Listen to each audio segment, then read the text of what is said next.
menurut Pak Teguh sendiri sekarang Kabupaten Cirebon meningkat tidak sih Pak? Dari pembangunannya, dari segala aspeknya Pak? Ada beberapa yang meningkat. Meningkat itu misalnya jalan bolong meningkat, terus juga pengangguran meningkat, kemiskinan juga meningkat. Tapi itu juga ada beberapa faktor alasan yang lain, mungkin terkendala COVID dan yang lainnya. Itu dampak ya Pak ya, jadi salah satu dampak juga, betul, salah satu dampak juga. Tapi kan kita semangatnya harus memperbaiki semuanya, baik eksekutif dan legislatif. Nah sekarang ini kan berarti kita harus berlari nih Pak untuk mengejar saat masa pandemi kemarin itu Pak. Ya, negara memerintahkan, bahkan Pak Jokowi memerintahkan kawal investasi. Hari ini kan Cirebon harusnya bisa menjadi daya magnet untuk investor yang masuk. Harus diberikan kenyamanan dan keamanan. Nah, beberapa investasi yang sudah masuk, khususnya di wilayah timur, sudah banyak. Tapi menurut saya masih kurang dalam rangka beberapa hal, termasuk penyerapan tenaga kerja dan yang lainnya. Oke, itu maksudnya bagus juga ya Pak ya, untuk saat ini, untuk dikembangkan terus nih ya? Iya. Wah, obrolannya kayaknya... Nggak kerasa nih, ternyata ada Pak Ketua. Obrolannya berat nih kayaknya nih. Tertarik terkait dengan investasi Kabupaten Cirebon nih, Kang? Iya. Saat ini fokus pengembangan di wilayah timur ya? Untuk industrialisasi, itu ada di wilayah timur. Tapi faktanya, mohon maaf, dari hampir 1 juta masyarakat wilayah timur, hanya berapa yang bisa diserap dalam pekerjaan. Oke, ini harus kita obrolin lebih lanjut nih ya pastinya di program Ngabuburit bersama Wakil Rakyat dari Kabupaten Cirebon. Pemirsa, kita akan ngobrol santai bersama dengan Ketua DPRD Kabupaten Cirebon dan juga ada Wakil Ketua DPRD Kabupaten Cirebon soal investasi di Kabupaten Cirebon. Cenderung meningkat atau sebaliknya, Kang Lutfi? Kemarin kita COVID ya, karena faktor COVID akhirnya semua melandai. Kita nggak bisa hindari COVID, tapi kan akselerasi pasca COVID-nya ini yang penting. Kalau di Barat kita punya pengalaman pengembangan Plumbon sebagai kawasan industri, tapi hasil akhirnya cenderung tidak maksimal. Kenapa? Karena kecepatan pembangunan infrastrukturnya tidak mendukung proses pengembangan kawasannya. Jadi kalau sebuah kawasan kan dia menuntut jalan yang akses yang lebar, sehingga kontainer manuvernya mudah. Nah, di Plumbon ini pelebaran jalannya tidak memadai. Akhirnya semua industri larinya ke sekitaran pintu tol karena soal aksesibilitas dan tata ruang. Jadi di Plumbon ini ada industri, ada perumahan, ada pertanian, industri, perumahan, pertanian. Jadi tata ruangnya tidak disiapkan untuk sebuah kawasan. Harapannya di Cirebon Timur tidak seperti di Plumbon. Kawasan yang disiapkan harus terintegrasi. Syaratnya sederhana kok. Teman-teman di ruang industri butuh aksesibilitas yang memadai. Jalan industri yang bisa menghubungkan ke pintu tol dan kapasitasnya lebar sesuai dengan standar kawasan industri. Sedulur Cirebon bahagia, jangan lupa saksikan acara yang luar biasa setelah azan maghrib. Judulnya Legislator on the Road. Pada acara ini kita akan sambangi masalah-masalah yang ada di Kabupaten Cirebon biar sedulur paham sebenarnya bagaimana sih fakta-fakta yang ada di lapangan, dan kita akan cari solusi bareng-bareng supaya masalah-masalah di Kabupaten Cirebon segera terurai dan segera terselesaikan. Jangan lupa saksikan Legislator on the Road setelah azan maghrib di RCTV Laka Padane. Tapi di lapangan kan kita masih menjumpai beberapa hambatan tadi ya, faktor untuk penunjangnya dari sarana prasarana atau infrastrukturnya.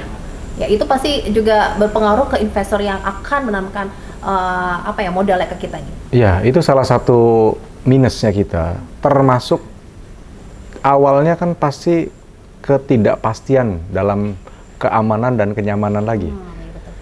Contoh perizinan yang tidak ada kepastian tahapannya, harusnya kita bisa langsung membuka, karena kita sekarang sudah ada mall perizinan, dikasih batas waktu berapa hari selesai. Jadi teman-teman investor juga akan merasa nyaman, akhirnya menggelontorkan uangnya untuk menggelorakan ekonomi di Kabupaten Cirebon. Oke, betul. Tapi bukan hanya itu, ada jutaan masyarakat yang butuh kepastian juga bahwa apapun yang masuk ke situ itu harus membawa dampak positif bagi masyarakat minimal di lingkungannya. Oke, di lingkungannya seperti penyerapan tenaga kerja, Kang Lutfi. Pasti. Jadi cara berhitungnya sederhana. Kalau ada satu perusahaan, dia menyerap 10.000 tenaga kerja. Setiap bulan ada gaji yang harus dibayarkan oleh perusahaan. 10.000 kali UMR 2 juta, duit berputar 20 miliar per bulan. Yang menikmati duit berputar 20 miliar di kecamatan itu siapa? Apakah yang 10.000 orang itu yang bekerja di pabriknya atau seluruh masyarakat? Ternyata seluruh masyarakat menikmati, bahkan pedagang cilok yang mangkal di depan pabrik itu juga menikmati duit yang 20 miliar itu karena ciloknya dijual, laku dan dapat untung sehingga dia bisa mendapatkan penghasilan. Karena kan duit 20 miliar itu ada yang buat sekolah, buat wisata, buat kredit rumah dan lain sebagainya. Nah, yang perlu didorong ini pertumbuhan ekonomi.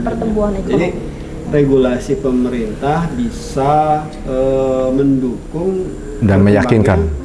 Mendukung dan meyakinkan. Meyakinkan gitu ya Pak. Oh, oke, jadi meyakinkan dalam hal untuk para investor kita. Betul. Investor masuk itu pasti kalau sistem bisnis pasti berhitung keuntungan. Ya, oke. Sebagai pengusaha gitu ya. Sebagai pengusaha. Tapi di sisi lain ketika masuk membawa dampak-dampak apa? Lebih banyak negatifnya atau positifnya? Nah, itulah perannya pemerintah daerah untuk mengamankan. Oke. Regulasi mungkin yang ada. Regulasi yang ada supaya masyarakatnya bisa menikmati, bisa sejahtera dan yang lainnya tidak merasa dirugikan. Oh, oke. Mbak Novi, Ya, ini gimana Kang? kalau rumusnya bisnis itu kan bagaimana menciptakan pendapatan sebesar-besarnya dan menekan biaya sekecil-kecilnya. Nah, konteksnya regulasi adalah suatu ekosistem yang dibangun oleh pemerintah daerah sehingga proses produksi bisa menjadi lebih murah, sehingga biayanya bisa ditekan. Nah, proses produksi bisa menjadi lebih murah ini dukungan regulasinya banyak. Salah satunya supaya biaya logistik ini murah, jalannya jangan berlobang dong. Kalau jalannya berlobang, ini biaya transport akan menjadi lebih tinggi. Yang kedua, akses sarana prasarana pendukung seperti listrik, kemudian infrastruktur dasar jalan, air dan lain sebagainya, kemudahan akses ke tol dan pelabuhan ini menjadi penting juga. Jadi, harus diperhatikan itu Kang ya. Ketika daya saing kita kuat di ruang pembiayaan itu, saya yakin investor pasti akan tertarik menanamkan. Ya. Oke. Pembangunan kan berjangka panjang nih 2023, 2024. Pengennya nanti terus ya. Tapi kan kita bentar lagi akan menghadapi pergantian atau akhir masa jabatan bupati. Nah, nanti kalau pembangunan 2024 bagaimana dong? Saya kira PJ-nya harus bisa melanjutkan pembangunan yang hari ini sudah dipersiapkan oleh Pak Bupati yang hari ini menjabat. Kalau PJ-nya kurang cakap dan kurang sigap dalam mendorong ini, maka kasihan Kabupaten Cirebon. Aduh, kasihan Kabupaten Cirebon. Kayaknya kita harus bersambung nih ya, obrolan begini ya, Pak Ketua dan juga Pak Wakil Ketua. Kita harus lanjutnya lagi pemirsa, tapi kita harus siap-siap dulu karena kita harus prepare untuk berbuka puasa pemirsa. Nanti bisa saksikan lagi untuk ngabuburit bersama wakil rakyat dari Kabupaten Cirebon setiap hari pemirsa selama bulan Ramadan ya. Oke, kita lanjutkan besok.